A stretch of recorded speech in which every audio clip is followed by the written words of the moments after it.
Podcast Movement is the world's largest podcasting conference. I just got back, and on this episode, you'll get the good, the bad, and the ugly. That's coming up. This is the Red Podcast. How to take your idea and make a name for yourself within your industry and beyond. Spread your message. Attract a following. Rise above the noise. Here's your host, David Hooper. I want you to imagine this. You're hanging out at home one night, all alone. Your phone rings. You pick it up. It's a friend of yours. And he's inviting you to go to a party. For some reason, you decide not to go. And if you've ever been in this situation, you know that there's that inevitable call the next morning where he says, "Oh, you'll never believe what happened last night." And right now, there's a situation going on like this, but it's not that call the next morning. It's on Facebook, it's on Twitter, it's on other social media platforms. But the topic, it's not a party, it's about podcast movement. Just a few hours ago, I got back from Dallas, Texas, where I was attending Podcast Movement. And on this episode, I'm going to be that friend who fills you in on what you missed. But unlike your friend, I'm not just going to give you the highlights, the sizzle reel, or make things up that didn't really happen. I'm going to give you the good, the bad, and the ugly. So when you go on Facebook, you'll know what really went on. This is the Red Podcast, the podcast for influencers. If you're a blogger, a podcaster, a speaker, a marketer, an entrepreneur with a message, this is the podcast for you. The focus is how to take your idea, make a name for yourself, and make money. So Podcast Movement, big podcasting conference, about 1,000 people there. Heavy hitters from podcasting and new media. Took place in Fort Worth, Texas, just outside Dallas. By the time I'm done with this episode, you'll know if Podcast Movement is for you. And even if you're not a podcaster, I'm going to have some great advice for you if you're interested in how to do a successful live event. If you're interested in really going deep on that, got an entire episode on it. redpodcast.com/157 will get you that. About Podcast Movement, let's start off talking about the location and the venue. It was in Fort Worth, Texas. It's outside of Dallas. Middle of summer, pretty hot for some people. Over 100 degrees all 5 days that I was there. It's also in Fort Worth, which is outside of Dallas. If you're a fan of Southwest Airlines, Love Field is more or less a hub for them. An American, DFW, Dallas-Fort Worth Airport. That's the hub for American. Dallas is a good location for a conference because it is centrally located, easy to get to from all corners of the United States. The downside of not being in Dallas, being in Fort Worth, though, is it is a considerable distance from Love Field, from DFW. From Love Field, flat rate cab, $75. Fortunately, Uber, Lyft, still going to run you about $50, though. It's also 45 minutes away from the airport, and there's no really good mass transit in Dallas. Consider that if you're ever going to an event in the Dallas-Fort Worth area. A lot of sprawl, more or less no mass transit. It's not an easy place to be if you don't have a car. It's going to extend your travel time, and your budget's not going to go as far in Dallas-Fort Worth as it might in another city with great mass transit and with a venue that's a little bit closer to the airport. Speaking of the venue, I thought it was fantastic. The Omni Hotel in Fort Worth, great signage. When you walked in, you absolutely knew it was going to be a first-class event. Very nice hotel, comfortable rooms, and a good conference area. I've done several of these conferences myself, a little bit bigger than Podcast Movement. They had about 1,000 people. I've had them up to 2,500 people. But even with just a few hundred people, you want to have space for people to spread out, good conference rooms, and it takes more space than you realize to deal with that amount of folks. Good conference space at the Omni Hotel in Fort Worth. I thought the stage looked amazing. A nice setup, 2 big screens on the main stage, good lighting, good sound reinforcement. That was fantastic. By the way, I'm going to be comparing this event to New Media Expo, NMX, and I've got an entire episode that talks about my NMX review if you're interested in that, and that is at redpodcast.com/146. Much better staging, much better sound reinforcement than NMX, which this year was at the Westgate Hotel in Las Vegas and also the Las Vegas Convention Center. I did a session there, and this is something you should know if you're ever going to do a live event yourself. Everything is unionized in the Las Vegas Convention Center. You can't even plug in your own laptop. They want to plug it in for you. This guy plugged in my iPad, which was going to their projector. He gave me a mic, walked out. Didn't have good sound. Fortunately, being in the music industry and having people there that knew what they were doing, we were able to figure it out, knew somebody who could run the board, and he did. Got the sound boosted up to where people could actually hear it. You didn't have any of those problems at Podcast Movement. Professional audio, professional video, everything that I saw worked without a hitch. The biggest downside for me about the venue, I mentioned that it was far away from both major airports in Dallas, 30, 45 minutes, maybe even an hour, depending on traffic, when you got there, when you had to get out. But beyond that, being in what I call the burbs, I felt that there were limited food options. Hey, it's Texas. I expect to see a lot of meat there, but as somebody who's a vegetarian, I'm trying to eat healthy.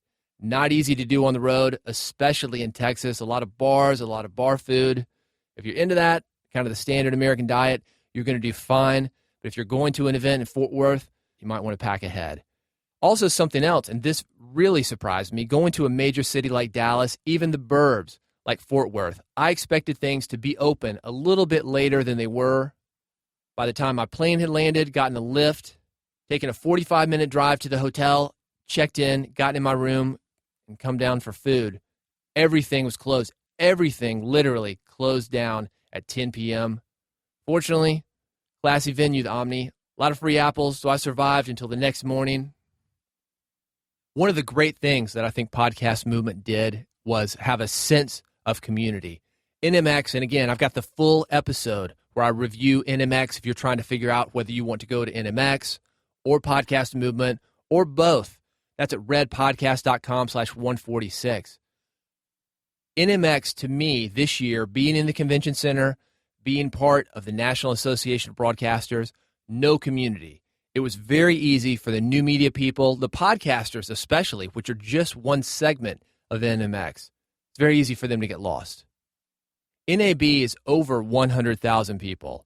It takes over the entire Las Vegas Convention Center. And when you've got a group of 1,000, 2,000 new media people with a podcasting portion even smaller than that, it's very easy to get lost. Podcast Movement, great community, and I think one of the great things that they did to build that was the first day, which was really an unofficial day. It's called PMX. It was billed as TEDx-like talks. I didn't feel that it was really that. I felt it was more like table topics in Toastmasters, if you've ever been to that. Impromptu talks. They would pull people up out of the crowd. You get to introduce yourself, maybe share something that's working for you. But why I thought that was great is because you could see who was in the audience. You could talk to people if you were interested in connecting with them. You could stay away from people if you weren't interested in connecting with them. But you got a good feel for who was sitting next to you. And to me, that's something that worked very well. At events like Podcast Movement, to me, the audience, the people that are sitting next to you, much more important than the people on stage. If you're doing a live event, I would absolutely suggest this, but it's worth mentioning that one of the reasons that PMX worked so well was because of the MC. And the one that I thought that did the best, Michelle Talbert, she's got a podcast. It's called Her Power Hustle. If you want more information on her, I've got her linked in the episode notes. That's at redpodcast.com/168. Michelle did a great job of keeping everything moving. Started at 9 a.m., went to 3 p.m., 7 hours with a little bitty lunch break in there. She kept everything moving. Everybody was energized. She knew everybody in the audience by the end of the day. She did a fantastic job. She's somebody that I would want if I ever do an event like this. Michelle Talbert, Her Power Hustle. So that was basically the first day. Very laid back, was able to hang out, take an extended lunch with some people that I knew and some people that I had met. It was a really fantastic day. And in the evenings, you had more of that. There was an award ceremony put on by the Academy of Podcasters. I'll just say this. It was an award show. I've got a bias. I'm not a fan of award shows, even when I'm nominated, even when I'm getting one of the awards. If you've been listening to Red Podcast for a while, you know that I've been involved with the music industry for a number of years. In fact, was a member of the Recording Academy people who do the Grammys for about 12 before I just bailed on them because of what I'm telling you now, just not really into it. But you need to know that the Grammy Awards, 8 hours long, sometimes more. They pare it down. They clip the highlights of it. There's a televised portion which goes out on CBS. That's 2 hours, just the highlights, just the awards that people care about. That's something that I would have liked to have seen from the Academy of Podcaster Awards. Also, the NMX version, the Podcaster Awards. And again, that's at redpodcast.com/146 if you want to hear about the NMX version. To compare these two awards, Academy of Podcasters, hands down, a better awards ceremony, just really was smooth. More people showed up. Not everybody, but there were more people there to actually receive their awards. It felt like people were taking it a little bit more seriously, although the venue, not as big, wasn't as elaborate, didn't have the staging, didn't have the history. But for a first-year award show, I thought it was fine. So let's get to the meat. Woke up the next morning, opening keynote, Pat Flynn, Mr. Smart Passive Income himself. I walked in just a couple of minutes late to this. Pat had everybody clapping. He was using this thing called Loopy HD, which you can get on an iPad, iPhone, basically a loop device. And if you're not familiar with that, what it does is it will record a voice, really made for instruments. Pat was using with his voice, and I'll get to that in a second. But it'll record an instrument, record basically anything, loop it, and you can play things over each other. So what Pat was doing was he would put a bass drum in, then he would put a hi-hat in, and then he would put a snare drum in, a bass line in, and then he would sing over it.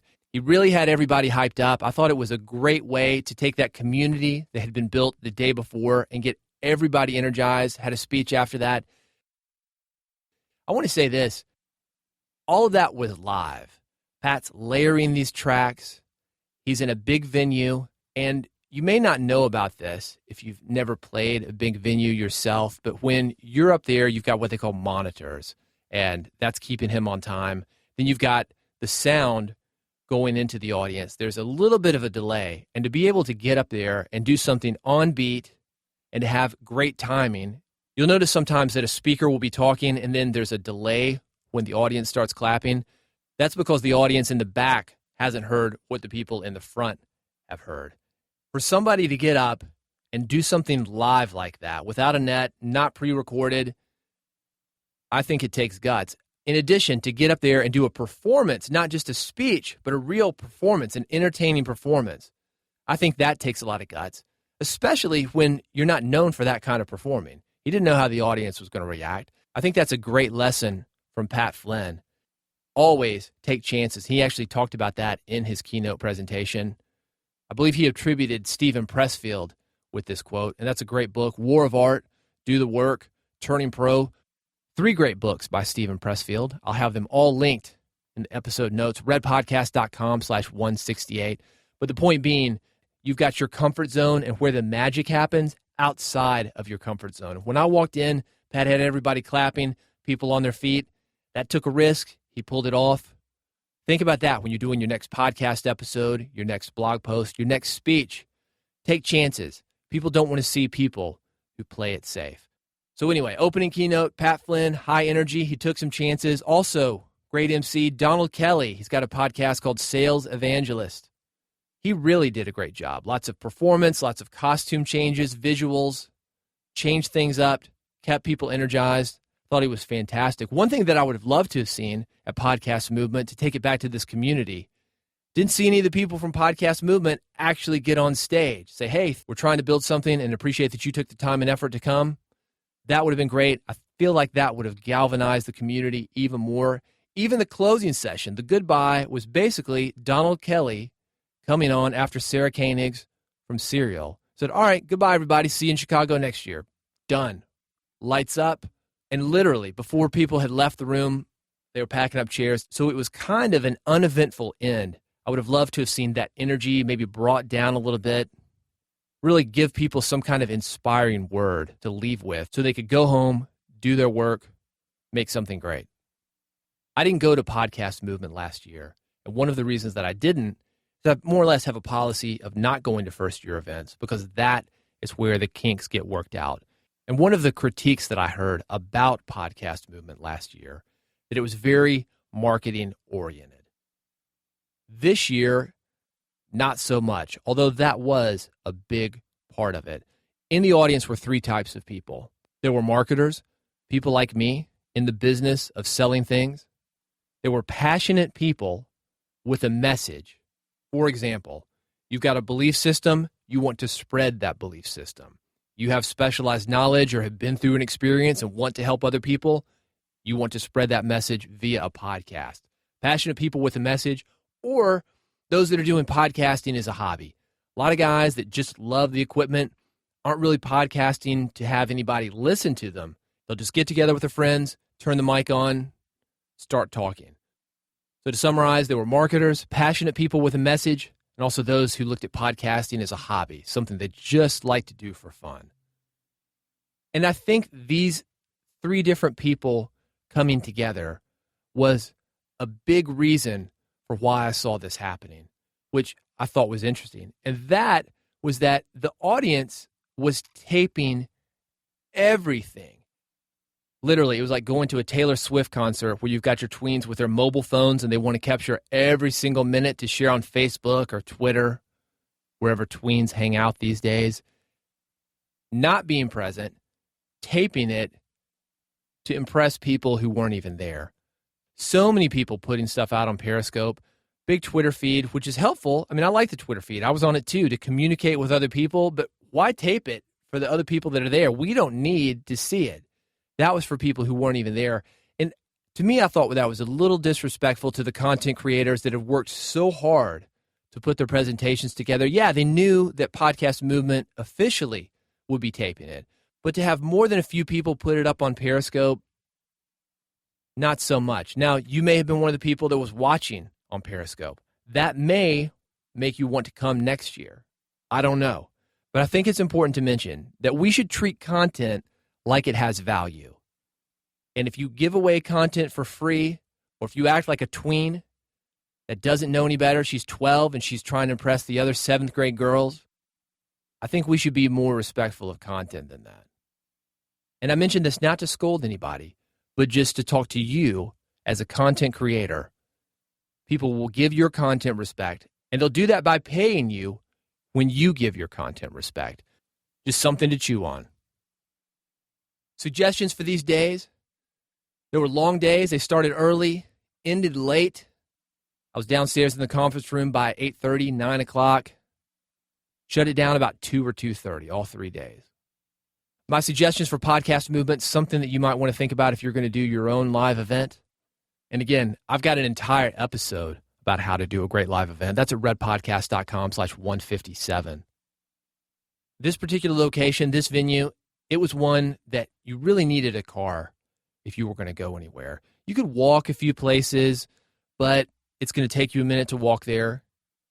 There weren't tons of places around, so the places that you could walk to, because there were 1,000 people there, got mobbed. All the places in the hotel got completely mobbed.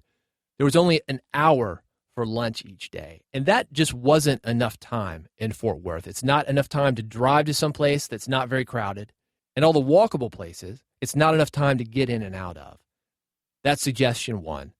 There was a crammed hall outside of the conference rooms, which at first I thought was great because all the sponsors were there, but that took up about half the hall, and it's great for sponsors, but the problem was when you were in sessions, you could hear people talking, especially when the doors were opened, people entering, exiting. And it also made it difficult to maneuver. It was like being caught in a New York subway. It was a little bit cramped. If I was a sponsor, I may or may not have liked that. One of the things that I think NMX did wrong this year was having its trade show within a corner of the NAB show in the Las Vegas Convention Center, which was entirely full. It took at least 10 or 15 minutes to get to that part of the trade show with the NMX people, with the other podcasters, the bloggers, the new media people. That was not an issue at Podcast Movement. But the trade show floor was more or less this hall where people are coming into the sessions, leaving the sessions, and there just wasn't a whole lot of room for people to congregate or to talk. A lot of people all around, all portions of the event. The ability to connect was so strong on the first day of Podcast Movement. I think this is why I noticed it. I really would have loved to have seen more networking opportunities like that. The second night, there was a networking opportunity. Put everybody on a bus, probably 20 minutes away, went to more or less a club, a private venue. That was great until the live band started. And these guys were loud. I was thinking it was going to be kind of a Texas thing. It sounded more like kind of maybe party rock, had kind of a rapper guy there. He was hyping the crowd or trying to, but I think that most of the people in the audience would have rather not had music. It certainly was evident to me because I saw people leaving. It was just too loud to actually communicate. One suggestion, if you're going to do a networking event, don't put a live band in there. And this is somebody who's coming from the music industry. I make my living in music. Leave the live band at home. I'm going to dive a little bit deeper into the sessions. What kind of sessions were at Podcast Movement? They were basically put on by two types of people. One, content creators. These were either independent people, people like me doing a podcast on their own. Non-commercial radio, that's like NPR, where there are no commercials and they get their funding elsewhere. And also commercial radio. In addition to the content creators doing sessions, there were also sessions that appeared to be by companies that were sponsoring Podcast Movement. These may or may not have been biased. I pretty much stayed away from those. Blog Talk Radio, I know Midroll Media, they were sponsors of Podcast Movement. They had sessions. Other sponsors of Podcast Movement seemed to be in a lot of these sessions. Basically sessions by companies that were involved in the podcasting space, but not content creators themselves. So you've got content creators and companies, and there were three types of sessions that they did. First one, motivational, kind of rah-rah sessions, not a lot of content. I went out to dinner each night after Podcast Movement, and this is something that came up. A lot of people thought there was a little bit of content that was purely motivational. What I'm talking about is that content that gets you worked up into a frenzy, kind of like a big tent revival, maybe an Amway meeting. Everybody's clapping. Maybe you felt good in the moment, but it's tough when you come home to actually implement that. It's not very practical at times. That came up. A lot of people thought that maybe there was too much of that. The big topics, it was failure, getting started. Again, it kind of felt like a big tent revival where instead of the devil preaching against the devil, we're preaching against failure, preaching against not starting. And a lot of those same topics did come up. I talk about them here. It's important. If you're not into that, though, Podcast Movement may not be for you because it was very heavy on motivational. But with that said, my very favorite presentation at Podcast Movement was motivational. And that was Aisha Tyler. Hands down, this woman had the very best presentation at Podcast Movement. And why? One, because she's done it. She's not just online. She's on television. She's on stage. She's on more television. She's on the radio. She does her podcast by herself. She was an independent content creator, and I love that. She was huge on personality, walked out on the stage, and even without saying anything, she owned it. She had an edge, and I like edge. You know how tech is. It's heavily male, heavily white, and you've got a black woman up there bringing personality, showing that she can do it too, and bringing that edge. Loved it. So not to completely write off motivational sessions, I think they've got their place. Aisha Tyler nailed it. There's also a lot of behind-the-scenes and celebrity sessions.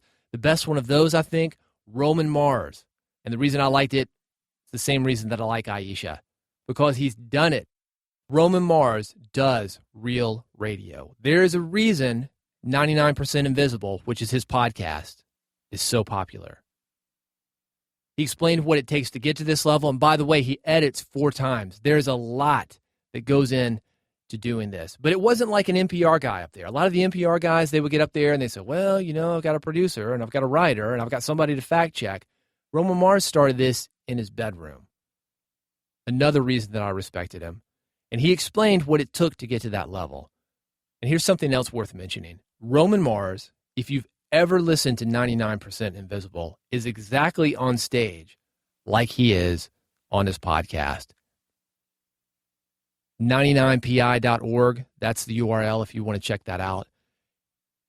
We've got a saying in commercial radio, kind of makes fun of NPR, and that's, you're more boring than NPR.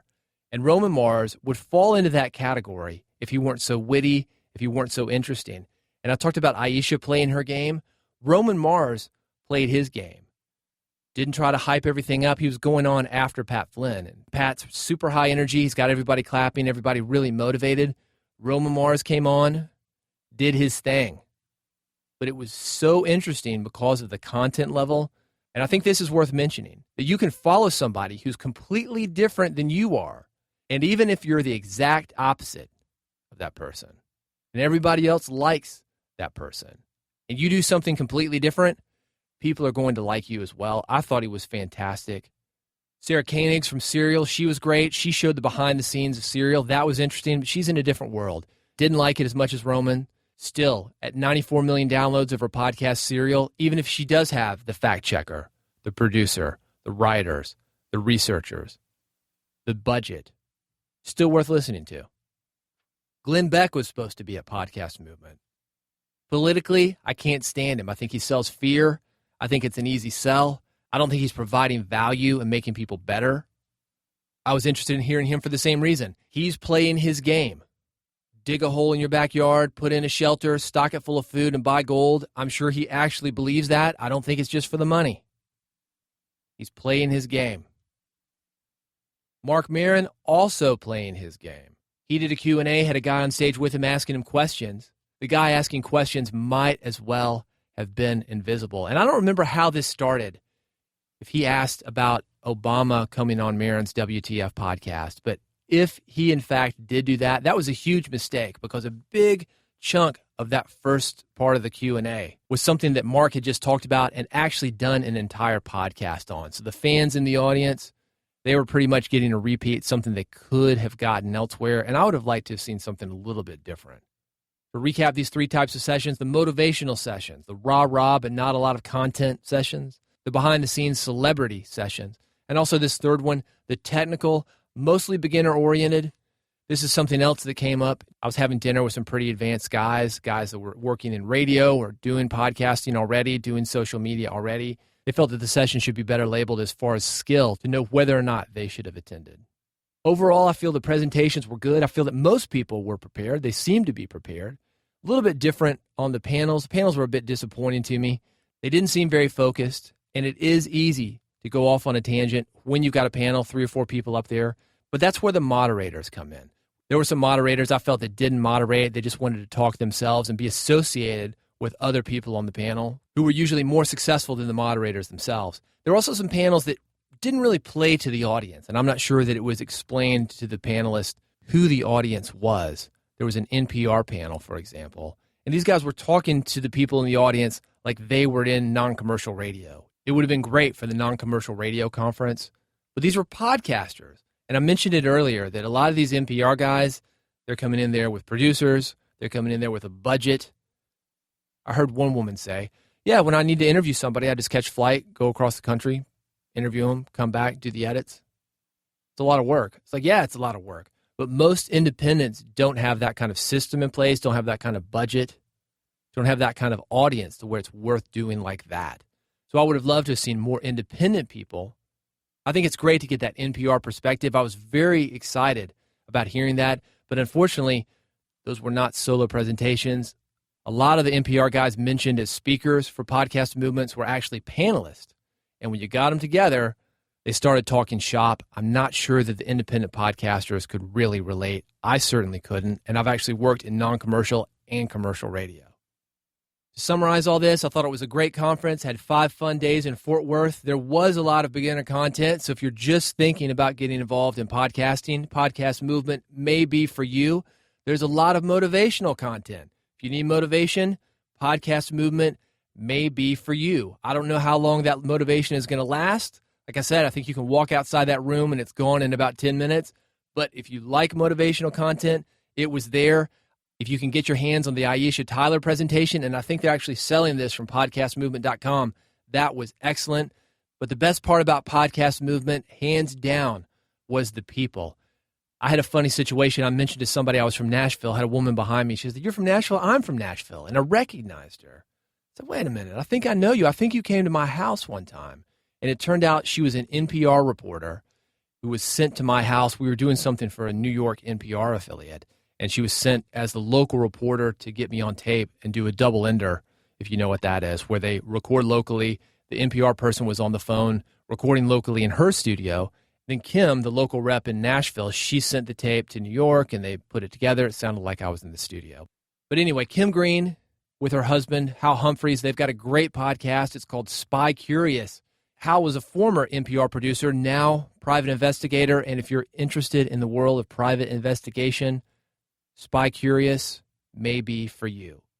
The big question, will I go next year? Tickets are already on sale. The answer, maybe. I don't know. Chicago, great town, great conference town. It's easy to get to. It's easy to get to for me because it's centrally located. It's a cheap flight on Southwest from Nashville. Here's the big downside for me. There were great people at Podcast Movement, but the dates they've chosen for the 2016 version, the week of 4th of July, there are a lot of travelers, a lot of people on the road. That's a topic that also came up at dinner. That's also a topic that I heard a lot of people talking about in the halls of Podcast Movement. People didn't understand why they'd make the decision to do it 4th of July week. It's actually the 6th, the 7th, and the 8th of July. The reason, my guess, cheap hotel. It's not a popular week for conferences. The hotel's available. Not many people want it because of what I just said about people traveling on family vacation. Podcast Movement jumped on it. They got themselves a deal. If you got thoughts, comments, you had a great time at Podcast Movement, and not so great time, I'd love to hear from you. You can reach out to me via Twitter. Got another episode coming up.